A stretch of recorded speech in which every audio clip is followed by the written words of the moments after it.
and on ESPN Radio. Engine threats lurk around every corner. Stay ahead of gunk, corrosion, and wear with Shell V-Power Nitro Plus Premium Gasoline. The best total engine protection you can get. Protect your car with a breakthrough in premium gasoline today. The NBA on ESPN Radio. Jimmy Butler, Pau Gasol, and the Bulls head to L.A. to face Chris Paul and the Clippers. Throws it down with 2 hands. Coverage begins Sunday at 2:30 Eastern on ABC and on ESPN Radio. Welcome to Mike and Mike's Football Friday. You see the scoreboard and it's just it's 7-0, it's 14-0, and it's the guy singing the national anthem is still on the field. You know, the game hasn't even started yet. First thing she said about when Cam Newton won, he just rubs me the wrong way, and I don't know why. I told her, I said, well, here's why he rubs you the wrong way. I said, because you don't understand it. Football Friday. If anybody really took the time to get to know who he is, see the things that he's done, I find it hard for people to not like him. It's about cherishing this opportunity and understanding that they don't come around often, and we got to maximize it. I gotta be honest with you, I've watched Mike and Mike, and I've listened to him on the radio. But both situations, I don't really get what they're doing. But I would chew some gum on the ESPN Radio.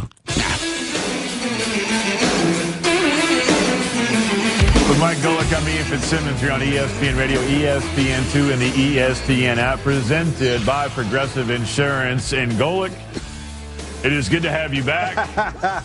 Yeah. I mean, before we get into anything involving the Super Bowl, the NBA, Russell Wilson, and how he sends lovely messages to his beautiful girlfriend. Right. NFL stars now doing reality dating shows. Oh, I love that. Before we get to any of that, and one huge wager already dropped in Vegas on the Carolina Panthers, please tell us all what happened to you to have you miss the last couple of days here on Mike and Mike. Somewhat embarrassing to a point, especially the first day I was off when Greeny was doing the show with my son Mike, and Greeny talking about we both worked out that day, and he's the one who showed up to work and I didn't.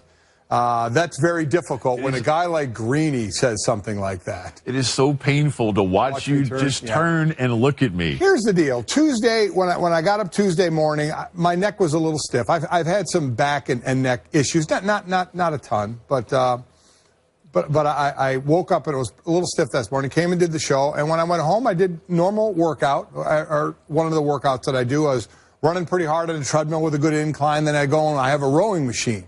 And I did a ton of rowing mixed in with some lifting in between just to kind of keep moving. And as the doctors finally said, the rowing was your big mistake. Imagine the rowing and the pulling with up in the shoulders and the neck area. So I finished that, and then through the day, it just got worse and worse to the point where I literally couldn't move. My wife was stunned. She said, listen, we've been married for a long time, and I've known you for years before that. Over 30 years we've known each other. The only time I've seen you in this much pain is, when you've damaged, between the surgeries that you had, and now you're 53 years old, whatever the hell I am, and feeling like about 80. She said, I've never seen you in this much pain. I literally Tuesday night couldn't sleep. I did not sleep one wink. I was texting with Amanda and Ray saying, I don't know if I'm going to be able to get out of bed in the morning. Turns out I never got to go to bed because I couldn't lay down. So I sat in a chair all night, and I told my son Mike, before he went to bed, I said, get ready, you may be on deck. And Ray finally starts texting me at 3 in the morning. I'm wide awake, texting him back, and I'm saying, there's no way I'm in. Tell him, Mike, you're up. He comes down, sees me, as he mentioned, with the blanket draped over my head. I looked like the crypt keeper, but I couldn't move. I spent that day going to doctors, getting needles jabbed into my shoulders and my trap and my neck. And I was supposed to have a procedure tomorrow, today, but I got to fly out to Notre Dame. It's Sydney's last swim meet out there, so we're going to head out there, or I'm going to. The wife is already out there. The thought of you getting on an airplane. Hey, I'm not overly excited about that, but I am about 1,000% better than I was on Wednesday and about 800% better than I was yesterday. I mean, I was stunned. I was stunned, and I was embarrassed that waking up with a stiff neck and then working out caused that I could not sleep, and I had to run around to doctors to get needles stuck in there to try and loosen it up. If you would have come in, and we've known each other a long time, And you don't claim me as we always, Right. This is, I'm like Rupert coming out of the basement. But if you would have come in and said, well, I heard it doing squats or something like that, God. I was going to annihilate you but you're 50-some-odd years old. I'm 43. Yeah. There's no reason to have a bar on your back at this age. But it may be worse that it was in squats, that it was or something like that. Yeah. A rowing machine. It would have been better if, I felt good squatting and I tried to do a little over 500 one day, and I just went down wrong. A rowing machine took me down. I mean, that might be worse. That's where I am. And I can't hide from it. That was the fact. But lifting, my God, I remember the first few years I was here when NFL Live was called NFL Tonight. And it was me, Mark Malone, Merrill Hodge, and Sean Salisbury. And Merrill and Malone worked out like they were still playing. I'd go over to the gym we had here at ESPN to do my little workout. These guys would have 405 or more, 495 on the squat. And I'm like, what the hell are you guys doing? You realize you're not playing anymore.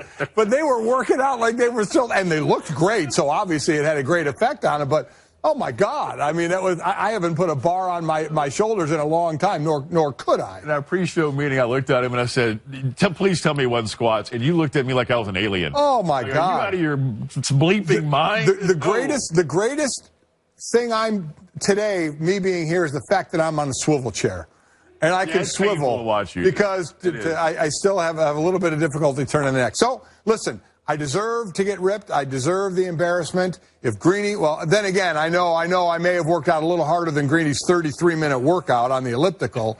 If I hear the 1-minute warm-up and the 2-minute cool-down and the 30-minute, elliptical that he's doing, I may have outdone that a little bit, but it cost me. Look, I try and avoid exercise because it makes me tired. Yeah. That's a whole other topic. Your wife has a different thought on that. Does she ever, man? Yeah. Does she ever? Yeah, feel free to lift a weight or two, I think she says to you. Not looking good in the mirror, Coach. I can promise you that. Yeah. Golic's back. I'm Ian Fitzsimmons in for Greeny. Thanks for spending part of your morning with us. We had Ron Rivera on yesterday. Talking about his quarterback, Cam Newton, his team getting ready for the Super Bowl. Boy, Cam really hitting the spotlight here. I guess that's what happens when you're in the Super Bowl and you're going to be the MVP.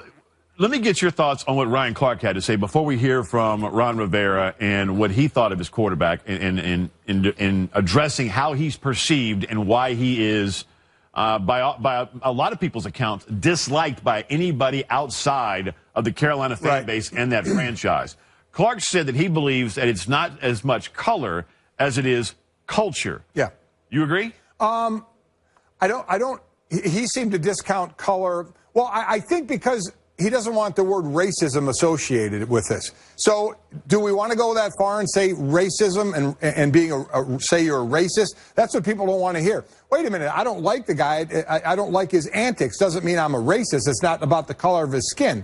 But I do think some of it is the color of his skin. But I do agree. I think a large amount of it is culture. The celebrations, the dabbing, the sprinting from sideline to sideline. I think, and I heard some of this conversation. I heard my son bring up, and he used the term a red herring, where it would make you look at other things like what happened in college, between his dad shopping him around a bit and with the laptop. And as I think Mike Jr. correctly said, that's right. When you're 18 or 19, nobody's ever made a mistake. I mean, listen. I'm lucky to be here. Yeah, he has made mistakes. He did some things that didn't pass the smell test. For me, I think part of it, Ian, because we always compare him with, look what Aaron Rodgers does with the discount double check. Look what Tom Brady does running down the field.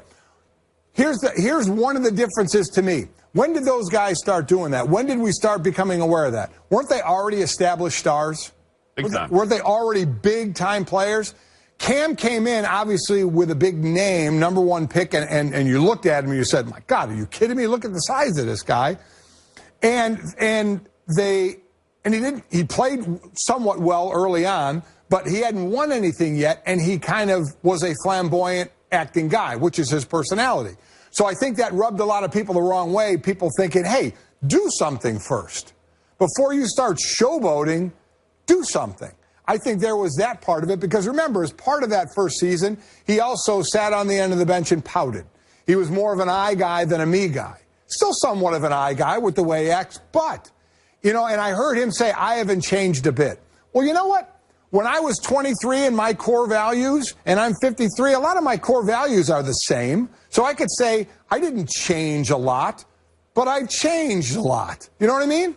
And he's changed. He's changed. He's more of a team leader now.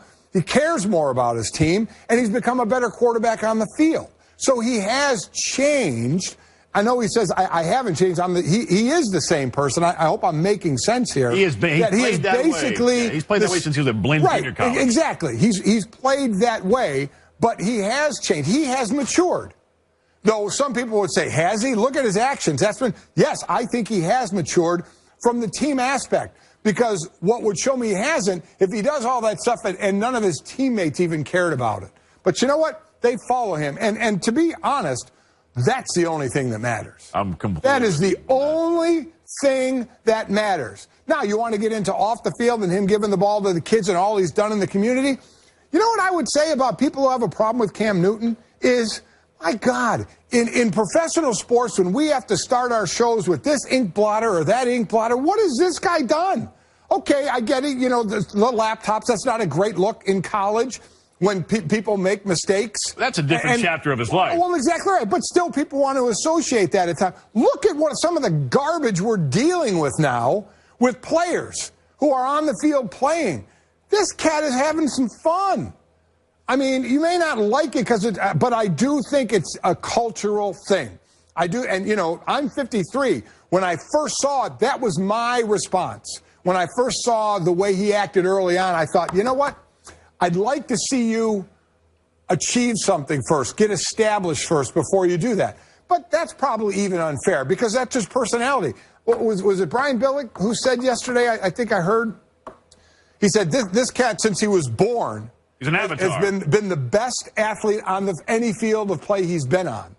And that's true. So this has been the way he is. So it's even unfair of me to say, you know, cool it until you've done something. That's the part that rubbed me a little bit the wrong way early on, is I'd like to, and because that's why I don't get the comparison a lot to Aaron Rodgers and Tom Brady, because those guys, that was the difference. Before we started talking about all the things they did, they had become established. So that kind of was my 2 and 2. And maybe that was me. And you could say I'm wrong for that as well. But mine wasn't cultural in that instance. It was more do something first in the league before you act like that. And I would say I was probably wrong in that thinking. That's his attitude. You know, but I think he has matured as a player from sitting on the end of the bench pouting to being a team leader now, to where Mike Shula, the offensive coordinator, you go from stages. Think about this as a quarterback. Your quarterback coming into the league, the first thing you want to do is stop your head from spinning, from everything you're being fed of that offense. Especially because you've never called a play. That's exactly right. You just want to be able to walk, as simple as it sounds, gang, but true for the way the quarterbacks come into the league. And Cam, you know that Auburn system where everybody's kind of looking to the side when he was playing and calling a play, is you want to be able to get in the huddle and remember the stinking play. You know, be able to call the play fully to where he is now of not only doing that, checking at the line, but he's also adjusting routes on the fly with his teammates because he has such a great grasp of the offense. That's maturity at the position. That's the growth at the position that he now has, especially throwing from the pocket. So he has become a much better football player. He's absolutely a team leader, one of the team leaders. They have a few on that team with a Luke Kuechly and a Thomas Davis. They have some excellent leadership on that team. Who is going to play, by the way. We'll get into that one. And Greg Olsen, they have great leadership on that team. So I do think a lot of it is cultural. Color does have to come into play. But I do think a lot of it is cultural. And I thought, and I heard Ryan Clark say he talked to a wife of a player who had quarterback who had been in the league for about 10 years. And I think this is a lot of it. I don't like him, and I can't figure out the reason why. He just rubs me the wrong way. And I think that's for a lot of people. He just kind of rubs you the wrong way. And I guess I'm to the point where I'm like, enjoy. He doesn't do anything against the opponent. We've seen some guys try and knock the ball out of his hand, then he'll jump in their face, and that's fine. But for the most part, he's having a good time. He's not doing it to an opponent. He's doing it for the fans. So I love what he's doing right now. Most importantly, from a football aspect, as a former football player, I love his maturation as a football player, from on the field to leadership. that particular bride may not be able to figure out why, but in Carolina, they know one thing. Yeah. Every Panther fan loves that guy. And if he's on your team, you love him. If he's not on your team, you can't stand him. Mike and Mike is presented by Progressive Insurance. Now, you can test drive Snapshot. See how much you could save before switching to Progressive. Visit progressive.com/snapshot. What does his head coach, Ron Rivera, think about his quarterback? We asked him that very question when he joined us yesterday here on Mike and Mike. Here's Ron Rivera. I got no issue with it because to me, that's the truth of the matter. You know, there's no reason to change who you are. I mean, people like you or dislike you for who you are to them. And that's the one thing. And I think if anybody really took the time to get to know who he is, see the things that he's done, I find it hard for people to not like him. I mean, this is a young man that not just is a quality football player, but he's a solid person. He's a solid citizen. When you see him interact with young people and be the role model for young people, especially in today's world. 20 years ago, 30 years ago, yeah, maybe you had to act a certain way. But in today's world, with all the social media that's out there, to be as flamboyant as he is, and that might be a strong word, but as flamboyant as he is, that's what the young people look up to today. They look up to the guys that have charisma, have some leadership to them, have a certain quality that I think is important. These young people will follow him, and that's what I wish people would understand. I mean, I thought Sports Illustrated wrote a great article on him about a month ago talking about who he is, and I think I really do mean this because I had to study the guy. When I came out as the head coach, doing the things that we had to do in terms of preparation, I spent a lot of quality time with the young man. Got to spend time with his family. Went down and spent a whole day with him. And when you see who he is, and you see the dynamics of that, and the love in that home that they have. It's hard for me to believe that people just don't understand, who he is and why he is the way he is. Quick email from getting a lot of them ready. Cam kind of reminds me of Brett Favre, the way he has fun out on the field. He does have fun, and he does dance and do some of the antics that turn some people off. Here's the one thing that I know Coach said, but I don't think will ever happen. He said, if you get to know the kid, well, here's the thing. Most people aren't going to get to know him. Right? Unless you want to Google them and read some stories about them. Fans don't get to know players. They don't. You don't really know who they ever are, right? All the emails we're getting from all over the country, these people are never going to get to know Cam Newton. They're going to see him and they're going to form their opinion about him. And I'm not saying that's wrong, but I don't think it's going to be, well, once you get to know Cam, you'll see he's different. You're not going to get to know him. We only know him to the extent that he's a ball player, come on the show, do an interview on the show. I don't know Cam. I know some of these guys more than I know others, but you don't know them. You see what they do, and you form an opinion based off of that. That's what's going on here. I mean, we have emails where people feel the need to say an email about them and then say, I'm a 58-year-old white woman. I mean, but that's where we are. I mean, because people that want to show, listen, this isn't racial, but or racism or racial or about color. It's part of it is. I do think a bigger part is cultural. The culture. Yeah, Clark hit that out of the park. Yeah, I do as well. Here's an example that actually your son brought up after the show yesterday, and that was year 2 of Johnny Manziel, the money signs. Right. Johnny Manziel's about as white as it gets, and that drove everybody nuts.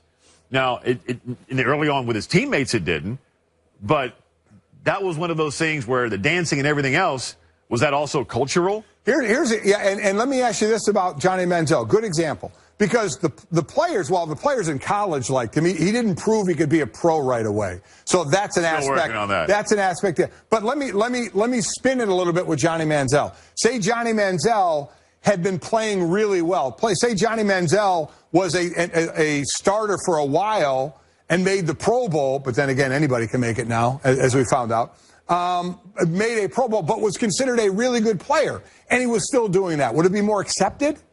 Oh, absolutely. See, there's no doubt about it. That's where I went with that was my thought of Cam coming into the league, not having proven anything yet, and doing a lot of the antics. My thought was, wait till you prove something. But, I guess I can look at it and say, is that right to do? Johnny Manziel came into the league, and he was Johnny Manziel. He was Johnny Manziel. Unfortunately, he had no clue how to be a pro, And Cam Newton went through some adjustments, as I said, of sitting at the end of the bench and pouting and learning what it took to evolve as a leader, which is something he has done. The other thing in this whole debate about one of the best players in the National Football League right now and one of the best athletes on the planet right now, does the narrative change if he wins the Super Bowl? And to me, unequivocally, I say yes. You win the biggest game on the planet and the biggest game that we will watch, and you play well in that game, man, you're going to change a lot of opinions where you have that 50-year-old white woman who doesn't like him. No, she did. Oh, she does like him. Okay. She put in there she did and felt she had to exclamation point, and I'm a 58-year-old white woman saying this. So, but no, she did. She did have a problem. Opinions change big time of that older generation. They just hand the ball over to the official. You know, act like you've been there. Do you think if he won the Super Bowl, the people that don't like him, do you think if he won a Super Bowl, they would change? Why would they? If they haven't changed already, they went there. They have one loss this year, and he's the MVP. So you think one more game would change him? That game on that stage and play well, I think you will have a large portion that will sit there and go, you know what? Kudos to you, kid. You know what? Well done, man. You know what, quite honestly, will be interesting is forgetting the football fans, how many casual fans the Super Bowl gets. I mean, way outnumbers the football fans, correct? I mean, when you're talking about 50 million people watching the game or whatever, what the 50 rating, so it's like 100 and some million people, isn't it? The Super Bowl, isn't the rating like usually at a 50 and it's 100 and some million people are watching the game? It's way more, there'll be way more casual fans watching. That's going to be the interesting thing, is what the casual fan who isn't used to seeing Cam Newton play that way. And what they're going to, and I think you'll get the same thing. Some are going to go, wow, look at that. That's pretty cool. And they're going to find out he's the MVP, he's a good player. And others are going to say, oh, that's garbage what he's doing. Go hand the ball to the official. What are you doing? You're still going to get it. You as well as anybody. You played it. You win and play well and perform well on that stage. You're going to change. People will say, you know what, man, tip of the cap.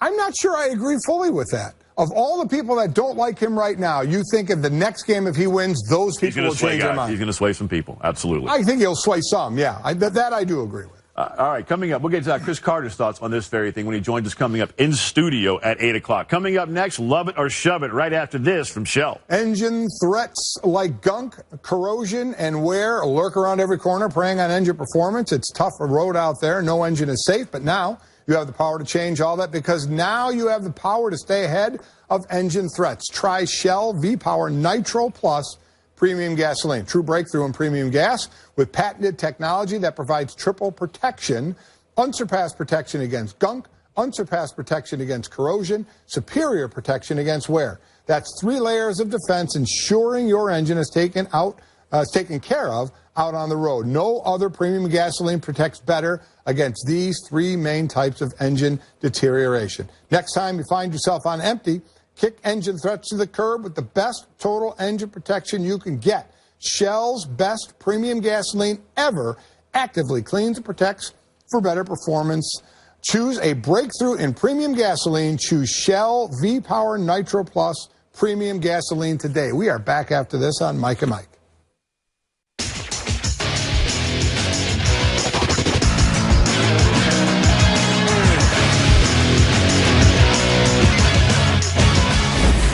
ESPN Radio Sports Center.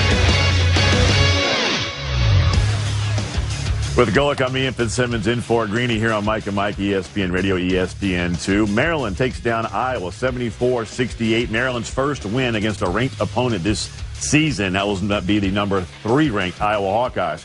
23rd ranked Oregon beats number 18 Arizona 83-75. That loss snaps the Wildcats' 49-game home win streak. I saw some of the game last night. At one point, Arizona was up 28-19 and was shooting 93% from the field. That flipped in a hurry. And as Bill Walton correctly said, and Oregon's only down 9.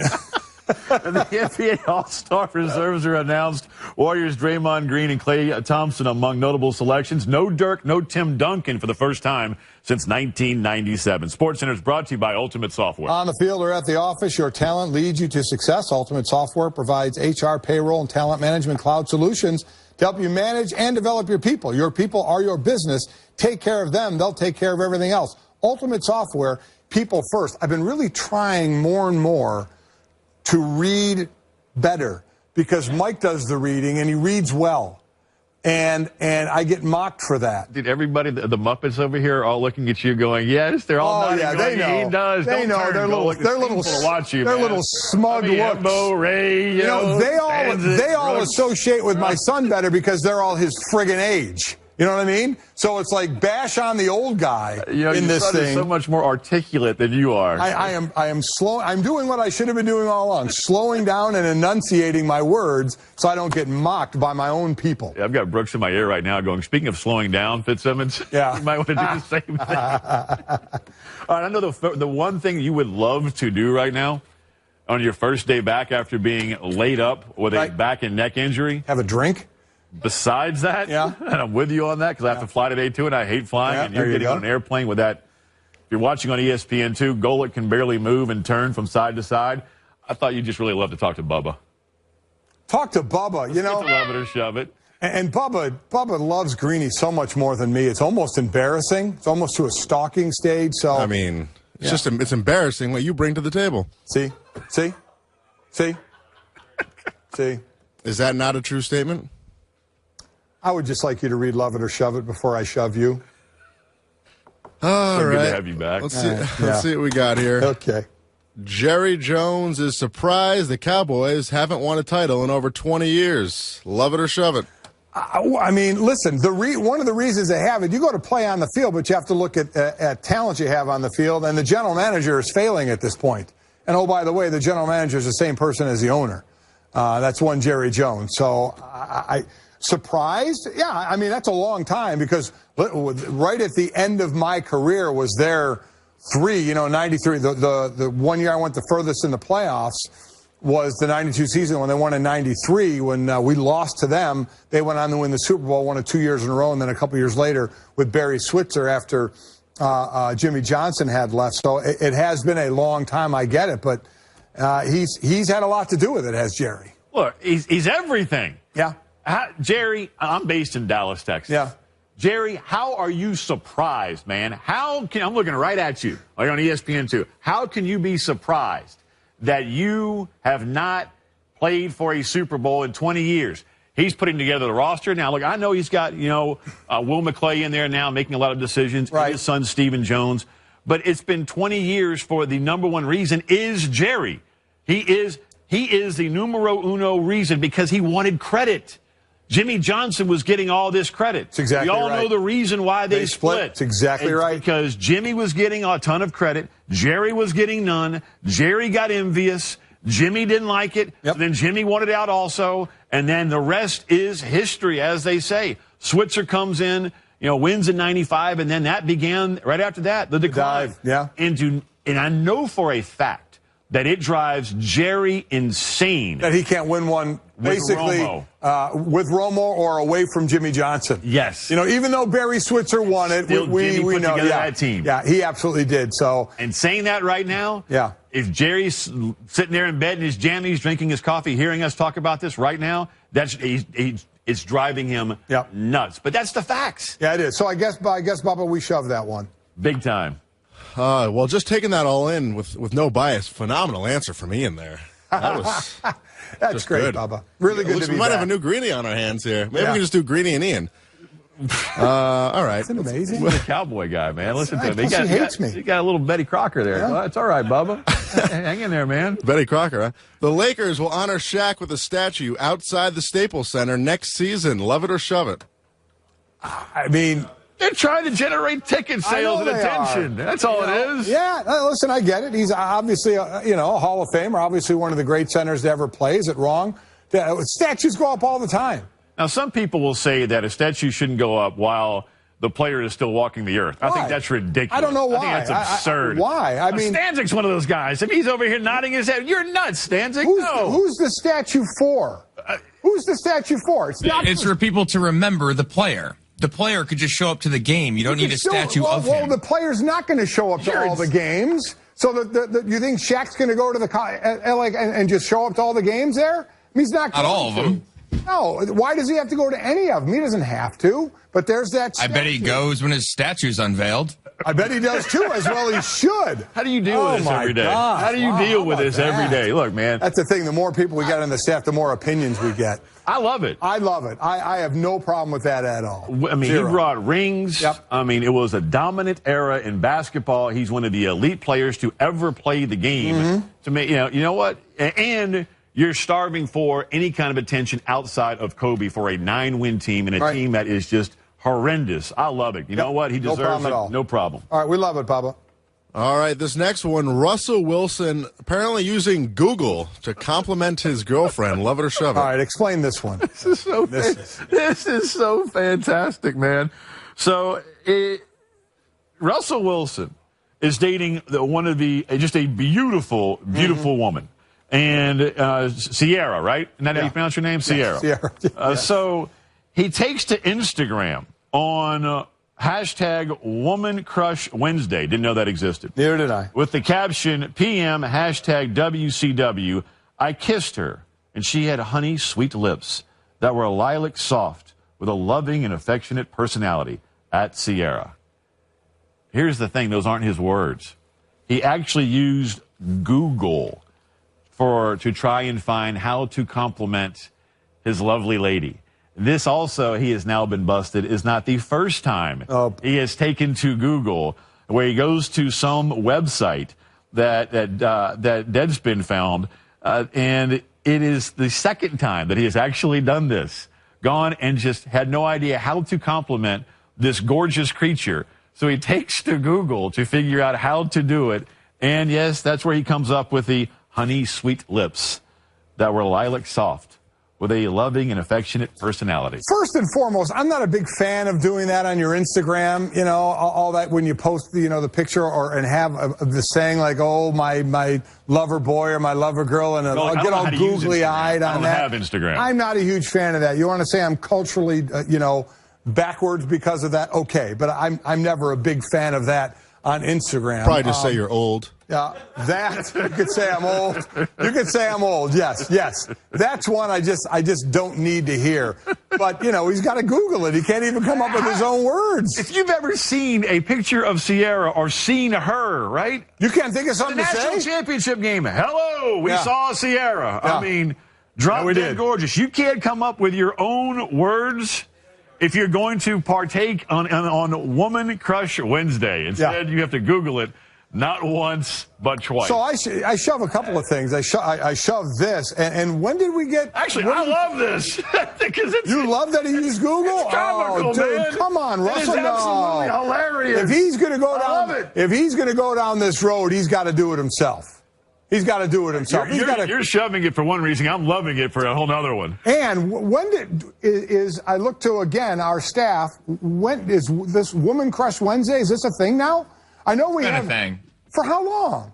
Women Crush Wednesday is a huge thing. It's been going on as long as since the start of Instagram. It's an established thing, as well as Man Crush Monday and Throwback Thursday. Man Crush Monday? Where the hell have we been?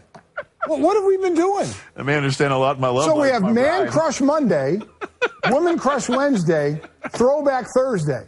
What do we have for Tuesday? Tuesdays is normal. Tuesdays and Fridays are normal. You post your normal picks. Flashback or following Friday? I've lost contain again. Back-to-back days. Mike and Mike is presented by Progressive Insurance. I'm sure they love us right now. Here's our guest list. Ron Jaworski coming up 7 o'clock on the Shell Pennzoil Performance Line. Chris Carter in studio at 8 o'clock. Tim Legler at 8:30. All phone guests once again on that Shell Pennzoil Performance Line. More Love It or Shove It, and maybe some more on Russell Wilson, and possibly a NFL star doing a reality dating show. We'll touch on that coming up after this from LegalZoom. Actually, isn't it?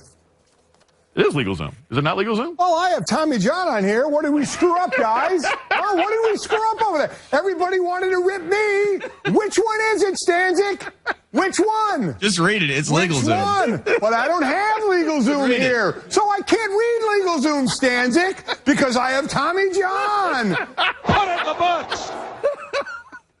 I got a new one. Tommy John, I got a new word for Friday now that you just did to it that I can't say. Okay? On ESPN Radio, ESPN. Holy smokes. Let me do Tommy John. If you missed out on the mind-blowing comfort of Tommy John in 2015, don't worry. Still plenty to go around. Their latest innovation is Tommy John Air. Weighing just 2 ounces, Air is made with quick-dry, anti-odor, and moisture-wicking technology and backed by Tommy John's best pair you'll ever wear or its free guarantee. Tommy John, no adjustment needed. Needed an adjustment to the staff. Use code Mike at TommyJohn.com now. Save 20% on your first order. That's Mike, 20% off, TommyJohn.com. Why in the hell did I even come back? We're back after this on Mike and Mike. Cheers.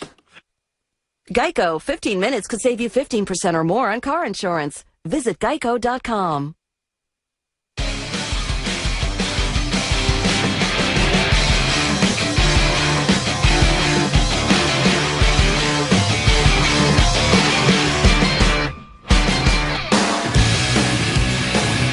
Mike Golic, I'm Ian Fitzsimmons in for Greeny here on ESPN Radio, ESPN2. And SportsCenter brought to you by Pennzoil. The only thing's worse than sitting in traffic is all of the wear and tear your engine experiences from the constant stop and go. So do your engine a favor. Make the switch to Pennzoil Synthetics, made from natural gas and designed for complete protection. Pennzoil Synthetics are pure performance. More Love It or Shove It coming up in one moment. Reminder, Mike and Mike is presented by Progressive Insurance. Jaws, Ron Jaworski coming up 7 o'clock. Chris Carter in studio, the Hall of Famer coming up at 8 o'clock, all the way up until the end of the show at 10. Let's bring back in Bubba Golic for more Love It or Shove It. Bubba?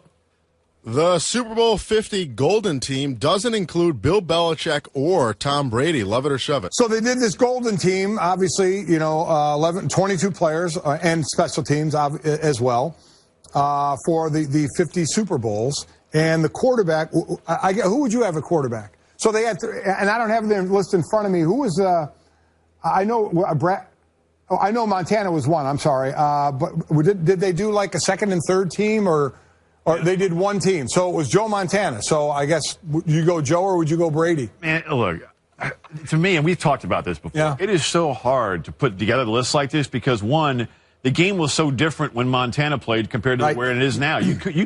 You could knock the bejesus out of Joe Montana. You can't breathe on a quarterback So today. I'm asking you, which quarterback would you have? I would go with Montana. I would go with Montana as well. They went with Chuck Noll over Bill Belichick. You agree with that one? Hey, look, man, that steel curtain. And once again, it's a different era. But I would go with Noll. Here's one of the big things of why I would maybe think Belichick is look at that to count the Hall of Famers he had playing on those 4 Super Bowl teams. Did Chuck Noll? I mean, we're talking close to double digits, aren't we? Of Hall of Famers from that team? I mean, he did that with double. Bill Belichick, count the Hall of Famers he's had under his team. How many are there going to be? Tom, Gronk certainly going that way. Who else? I mean, who else? Off the top of my head? Yeah, off the top of your head. Vinatieri, okay, I'll give you that. Who is, by the way, on this team. He's the only active player who is on this list. That's it. Adam Vinatieri. That's it. Okay, so him. So I guess from a coaching standpoint, I wonder if that would be a difference then that Chuck Noll coached a ton of future Hall of Famers and Bill Belichick did not. Look, these lists are so difficult to put together. They are. I love the list they did, though. I love the fact that they did it. I really do. Did you see where ESPN.com also put together the 50 greatest players to ever play in the Super Bowl? Yes. When you get that assignment, good luck. Good luck is right. I mean, how in the world can you separate Charles Haley, who's got 5, right, from Jack Lambert? Right. I mean, it's these that list, if you haven't got it, we'll get it printed up because I wouldn't mind going through that. Maybe it's something we'll do next week as well. I love the list. And, I mean, you look at that list and you think, who maybe could they have left off that list?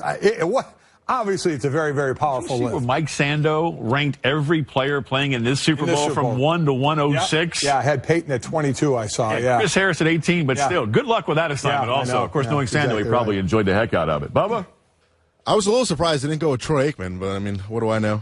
Jed York won't hire a coach from his alma mater, which is Notre Dame. Love it or shove it. And he said because he loves Notre Dame, he doesn't ever want to take their coach away. Yeah, this is the quote. This is in no way disrespectful to Brian Kelly. I would never hire the coach from Notre Dame ever. That's my opinion. That I would never do that to my alma mater. That would never happen. I think a lot of Brian Kelly. I think he's a hell of a coach. But I would never take a coach away from my alma mater. So if you read the headline, you get one feel. Right. You hear the complete context. I love it. That's why I wanted to hear that quote. And you love it from the aspect of he loves his alma mater enough to not make them go through a coaching search and go through that again. But, you know, from the business side, if you thought that the coach at Notre Dame and you had an open spot and the coach from Notre Dame you really thought was going to help you the most, there are those on the business side that will say you got to do it. You know, you have to bring in the head coach that you feel is going to help your team the most. And if it was the Notre Dame head coach, then you should do it. Brian Kelly sitting there going, come on, Jed, what's up, man? I love it just for the fact that you love a guy with a love for his school like that said he doesn't want to do that to his school. And not just because it's my school as well, but if he felt if he went to a different school and said the same thing, you kind of love that a guy digging his alma mater that much. So I love it as well. This is the guy that hired Jim Tomsula. Too bad he wasn't the coach of Notre Dame. Is that right? Jim Tomsula made. That's for the boys in the booth right there. Jim Tomsula made $14 million in 1 year of head coach. Let me tell you something. That's a good year. That's a good year, Bubba. We love it. The NFL should go to Vegas. Love it or shove it. Well, this may turn into a larger topic to talk about, but Al Davis' son, Mark Davis, who's running the team right now, has a meeting in Las Vegas. They're talking about $1 billion stadium right by UNLV, would be domed. There's 42 acres available there. And then everything that comes with it. Vegas, gambling, NFL. I mean, open up Pandora's box. For those that want it open, I have been on record, Greeny has been on record, they should legalize the gambling of sports. I don't know why it's not. I think it's ridiculous that it is not. So I would have no problem with this at all if a pro team ended up in Las Vegas. Zero issue at all. Don't care which league it is, if it's the NFL, NBA. Does I'm right not there matter. with you. Like, look, players are going to gamble if they want to. There's websites. There's Tony on the corner. It's easily accessible. For time constraints here, Bubba, the short answer for us is we both love it. Have no problem at all if the NFL were to end up in Vegas. Maybe our MVP moment of the week. It's brought to you by Sport Clips. You watch sports, we cut hair. It's perfect. Sport Clips, it's good to be a guy. All right, Ron Jaworski coming up top of the hour, and a ton to get into with Jaws. When he watches Cam Newton on tape, the development, what does he see? And Peyton Manning, going back to the last two games, how different has he looked on film compared to the guy that we saw early in this season? And will he have enough to go ahead and carry the Denver Broncos to a win and maybe have Peyton right off into the sunset? As he said, this could be his last rodeo. With Golic, I'm Ian Fitzsimmons, in for Greeny. Michael. Coach Love is back to transform